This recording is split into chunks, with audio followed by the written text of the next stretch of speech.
الذين كفروا بأنهم صيام من النار يصب من فوق رؤوسهم الحميم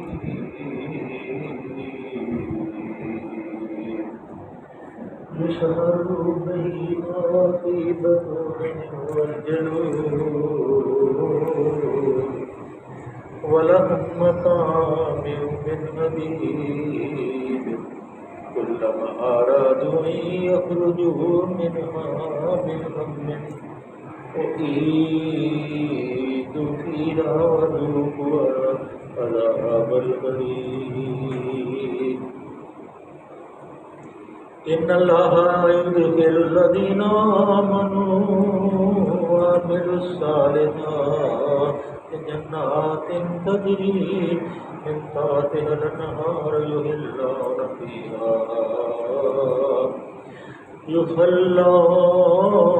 فيها من أساور من ذهب ولؤلؤ ولباسهم فيها حرير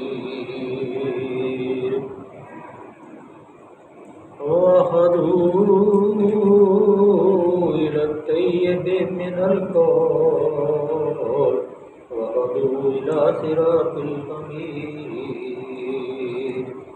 إن الذين كفروا ويصدون عن سبيل الله والمسجد الحرام الذي جعلناه للناس سواء العاكف فيه والباد ومن يرد فيه بالحاد بظلم نذقه من عذاب أليم صدق الله العلي العظيم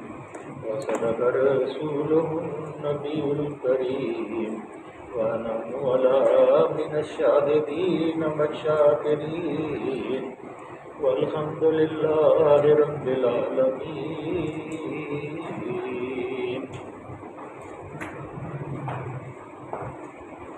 یہ سورہ حج ہے الحمدللہ ثم الحمدللہ، کیونکہ ہم قرآن عظیم فرقان عظیم کو باقاعدگی سے پڑھ رہے ہیں، اور آج الحمدللہ ہم نے سورہ حج جو ہے تقریباً آدھی ختم کر دی. اور پہلا جو اس کا حصہ تھا، جیسے میں نے پہلے اس کے دیباچے میں عرض کیا تھا کہ سورہ حج جو ہے اس کے اندر 3 مضامین بیان ہوئے. ایک تو مشرکین مکہ تھے اور وہ مکی صورتوں کی مکی دور کی وہ آیات تھیں جو اس کے اندر داخل ہوئی، اور ایک مذبذب مسلمان تھے جو کہ کنارے پہ رہتے تھے کہ اگر فتح نصیب ہو یا کوئی کامیابی یا انعامات ہوں تو پھر تو مسلمانوں کے ساتھ مل جائیں، ورنہ اگر کہیں شکست ہو تو پیچھے بھاگ جائیں. اور وہ دونوں گروہ جو ہیں وہ اللہ تعالیٰ نے ان کو کفر کا درجہ دیا ہے. اور پھر یہاں فرمایا کہ آذان خصمان اختصموا فی ربہم، یہ 2 گروہ ہیں جو اللہ نے تخصیص کر دیے ہیں. ایک چاہے وہ مذہب مسلمان ہوں یا کافر ہوں یا مشرک ہو، یہودی ہوں، نصارہ ہوں، صابی ہوں، سامی ہوں، جو بھی ہوں، وہ کفر کے درجے میں آتے ہیں اور وہ سارے مسلمانوں کے خلاف. دوسری طرف مسلمانوں ان کے لیے اللہ نے کیا کیا ہے؟ فالذین کفروا، جنہوں نے کفر کیا ہے، جنہوں نے اللہ کی حقیقت کو تسلیم کرنے سے انکار کیا ہے، لہم کفروا قطعت لہم ثیاب من نار یصب من فوق رؤوسہم حمیم، کہ اللہ نے جنہوں نے کفر کیا ہے ان کے لیے اللہ نے آگ کے لباس کاٹے ہوئے ہیں. اللہ ان کو آگ کے لباس بنائے گا. کوئی کہتا ہے تارکول کے لباس ہوں گے، کوئی کہتا ہے تانبے کے لباس ہوں گے، لیکن آگ کے لباس ہوں گے. جیسے سورہ ابراہیم میں بھی ہے سرابیل ہوگی کہ ان کو لپکتے ہی آگ کے لباس پہنائے جائیں گے، چہروں کو بھی آگ چھو رہی ہوگی، اور ان کے لیے گرم کھولتا ہوا پانی ہوگا. روایات میں آتا ہے کہ فرشتہ جب وہ پانی مانگیں گے تو پانی جب ان کو فرشتہ پلانے کے لیے جائے گا تو وہ گرم پانی پینے سے انکار ہی کریں گے. تو پھر فرشتہ اس کو لوہے کا گرز جو آگے آ رہا ہے کہ فرشتوں کے پاس لوہے کے گرز ہوں گے، ان کو مارنے کے لیے سزا دے دی۔ اس کے بارے میں روایات میں آیا ہے، مختلف صحابیوں نے روایت کی ہے کہ وہ گرز اگر کسی پہاڑ کے اوپر مار دیا جائے تو وہ پہاڑ جو ہے بالکل چونا، بالکل پاؤڈر کی طرح ہوتا ہے، اور اگر زمین پہ مار دیا جائے تو زمین قیامت تک تھر تھر آتی رہے، اور اس گرز کو کتنے فرشتے اٹھاتے ہیں، وہ گرز ان کو ماری جائے گی، اور ان کے سروں کے اوپر فوق رؤوسہم الحمیم، ان کے سروں کے اوپر گرم پانی ڈالا جائے گا۔ پہلے تو ان کو لباس آگ کے پہنائے جائیں گے اور پھر ان کے اوپر گرم پانی ڈالیں گے۔ اب یہ تصور کر کے انسان کی روح کانپ جاتی ہے کہ یا پروردگار ایسی سزا ہم کیسے برداشت کریں، اللہ ہمیں معاف فرما دے، اللہ ہمیں اس گروہ میں شامل کر جو اس آگ سے بچنے والے ہیں۔ اللہ اپنی جو تیری جو خاص کرم نوازی ہے وہ ہم پہ فرما۔ یسہر بہ ما فی بطونہم والجلود، ان سے کیا ہوگا، اس گرم پانی سے کیا ہوگا جس سے ان کی کھالیں جو ہیں جل جائیں گی، جلیں گی، پھر اللہ اس کو ویسے بنا دے گا، جلیں گی پھر ویسے بنا دے گا، پھر ان کے اوپر، اور پھر کیا ہوگا وَلَهُمْ مَقَامِعُ مِنْ حَدِيدٍ، اور جب کبھی وہ جہنم سے بھاگنے کی کوشش کریں گے تو پھر وہاں ان کو دھکیل دیا جائے گا اور ان کو لوہے کے گرزوں سے مارا جائے گا۔ جیسے یہاں پولیس سزا دیتی ہے کہ کوئی مجرم بچ کے بھاگنے کی کوشش کرتا ہے تو پھر پولیس پکڑ کے جو اس کا حال کرتی ہے آپ سب جانتے ہیں۔ تو یہ تو اللہ کی پولیس ہوگی جس کی نظروں سے کوئی چیز چھپ نہیں سکتی، جو نیت بھی آپ کرتے ہیں اللہ اس کو بھی جانتا ہے، جو چھپ کے عمل کرتے ہیں وہ بھی جانتا ہے، جو ظاہر کر کے جانتے ہیں اس کو بھی جانتا ہے۔ اس لیے یہ بہت خوفناک منظر ہے، ہمیں کوشش کرنی چاہیے اپنے عمل سے، اپنے قول سے، اپنے فعل سے کہ ہم اللہ کو راضی کرنے والے بنیں اور نبی صلی اللہ علیہ وسلم کی سنتوں کے اوپر عمل کرنے والے بنیں۔ اور یہ نماز جو ہے، یہ نماز کے بارے میں اللہ کے حبیب صلی اللہ علیہ وسلم نے فرمایا الصلاۃ عماد الدین فاقامہ فاقام الدین، یہ نماز دین کا ستون ہے، جس نے اس کو قائم کیا اس نے دین کو قائم کیا۔ اور جہاں پھر دوسری جگہ فرمایا من ترک الصلاۃ متعمدا فقد کفر، جس نے جان بوجھ کے نماز کو ترک کیا اس نے کفر کیا۔ اور پھر قرآن میں ہے کہ ان الصلاۃ علی المؤمنین کتابا موقوتا، کہ نماز جو ہے مومنین کے اوپر وقت مقرر کے ساتھ فرض کی گئی۔ اس لیے یہ نماز جو ہے یہ ابد بندے کو اللہ کی ذات سے ملانے کی ایک سیڑھی ہے۔ الصلاۃ معراج المومنین ہے، جو بندے کو، مٹی کو کہ اللہ کے ساتھ، نور کے ساتھ ملاتی ہے۔ اس لیے کوشش کرنی چاہیے کبھی بھی ہمیں نماز سے کبھی انحراف نہیں کرنا۔ ہاں کبھی تساہل ہو جائے، فوری آ جائے، لوٹ آئے اور آپ کے اللہ کے دربار میں کھڑے ہو جائے، اللہ معاف کر دے، بھول گیا، معافی دے دے، اللہ معاف کر دیتے ہیں۔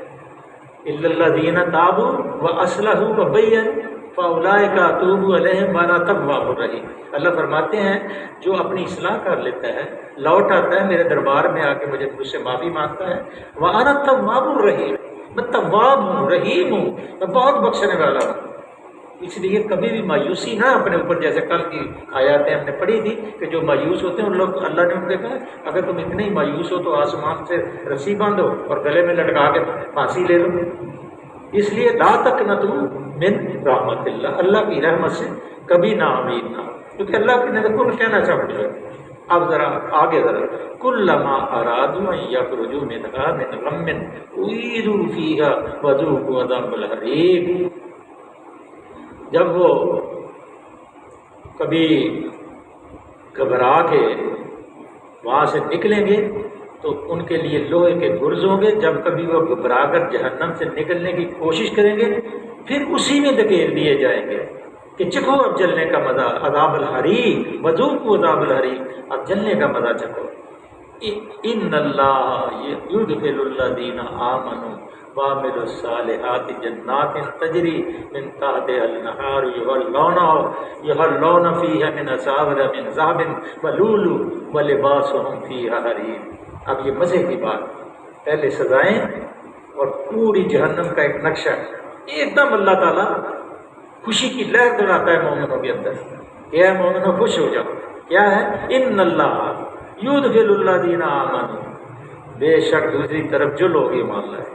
اور جنہوں نے عمل نہیں کیے ان کے لیے کیا ہے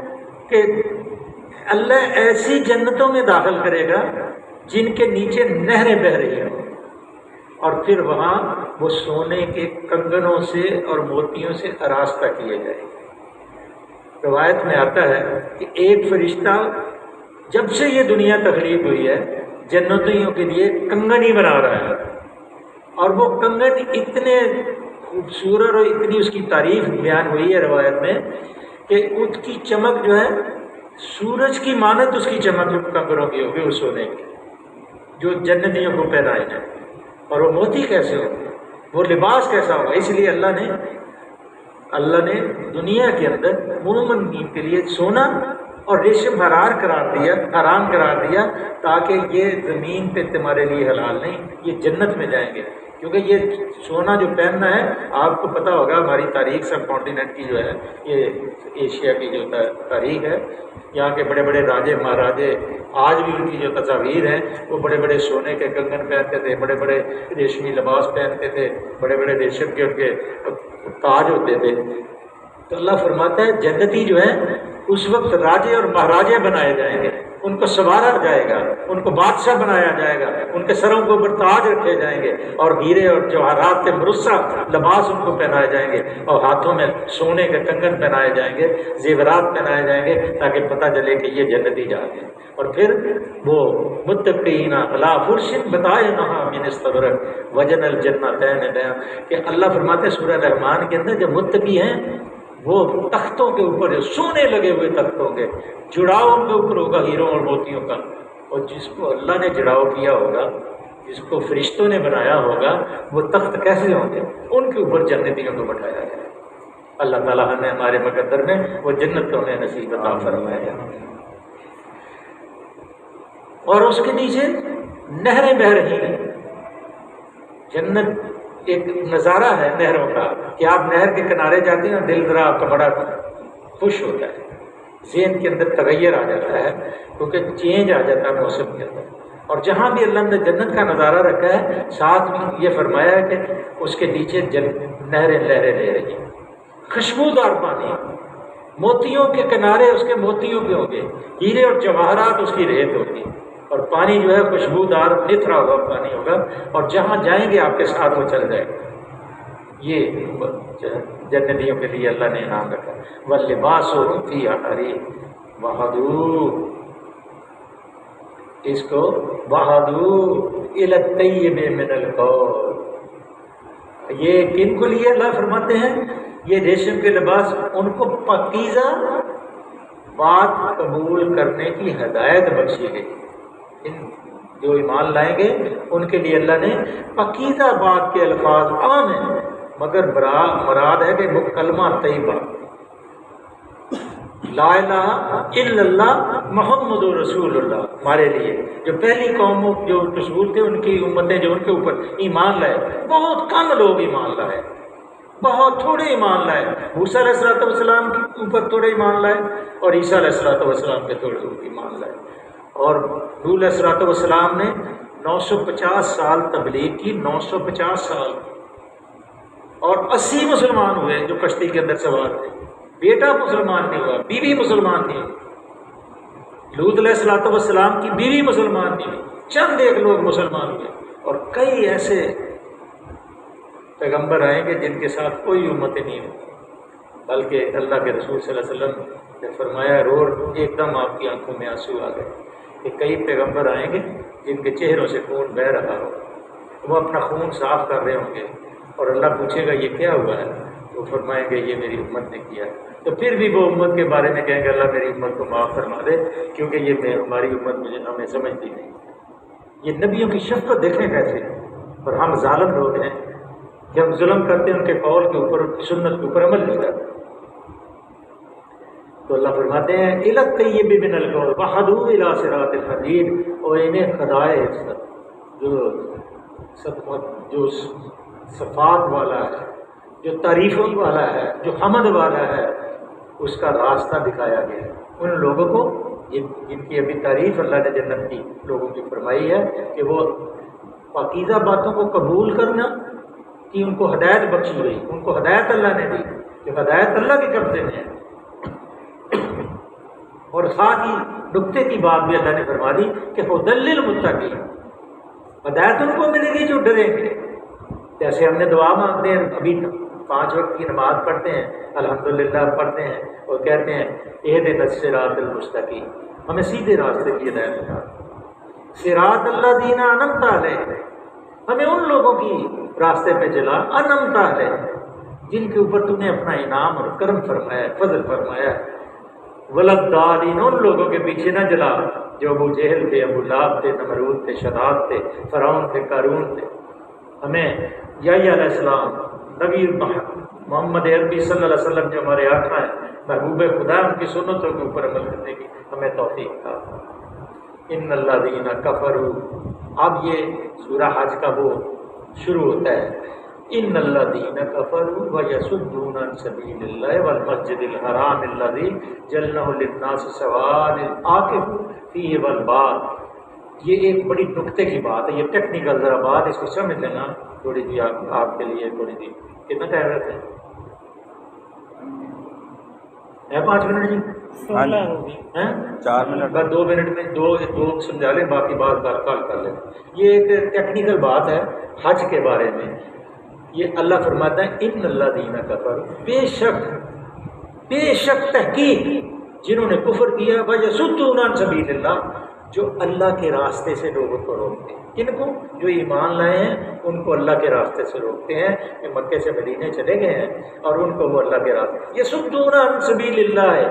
والمسجد الحرام الذی جعلناہ للناس سواء۔ اللہ فرماتے ہیں کہ وہ لوگ جنہوں نے کفر کیا ہے، جو اللہ کے راستے سے روک رہے ہیں، اس مسجد حرام کی زیارت میں مانے ہیں جسے ہم نے سب لوگوں کے لیے برابر بنایا۔ عاکف کہتے ہیں معکوف، جو وہاں رہنے والا ہے، اور بعد کہتے ہیں جو باہر سے آنے والا ہے، وہاں سب کے حقوق برابر ہیں۔ تو اس کے بارے میں ہے کہ یہ روایات میں آتا ہے کہ حضرت عمر فاروق رضی اللہ تعالیٰ عنہ نے اور اللہ کے رسول صلی اللہ علیہ وسلم نے بھی یہ زمینیں جو تھی مکے کی، اس کو بیع اور فروخت کرنے سے منع فرمایا، اور یہاں اپنے گھروں کے دروازے لگانے سے بھی منع فرمایا تھا۔ صرف ایک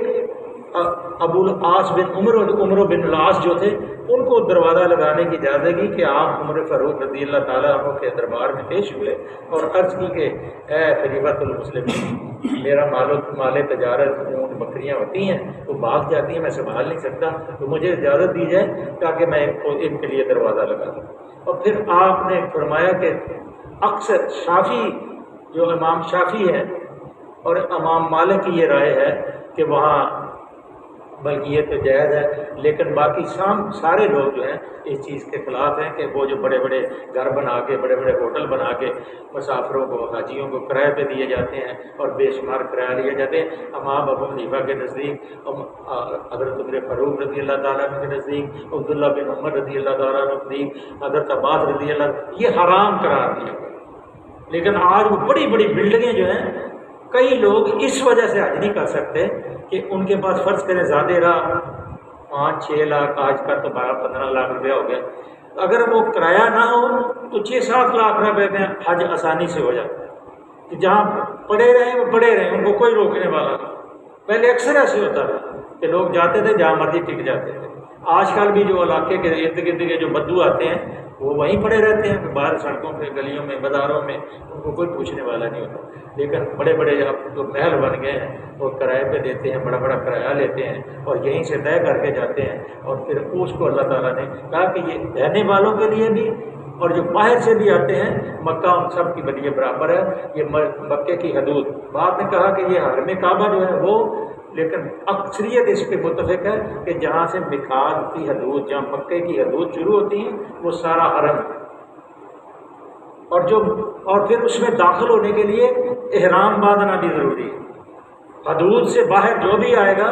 اس کو مکے کے اندر داخل ہونے کے لیے، چاہے وہ کاروبار کے لیے بھی آئے تو اس کو احرام باندھ کے اس کے اندر داخل ہونا پڑے گا۔ پہلے وہاں حاضری دینی پڑے گی، طواف کرنا پڑے گا، صحیح کرنی پڑے گی، نفل پڑھنے پڑیں گے، قربانی دینی پڑے گی۔ یہ رہنے والوں کے لیے بھی کل اس کی انشاءاللہ باقی یہ تشریح کریں گے، بڑی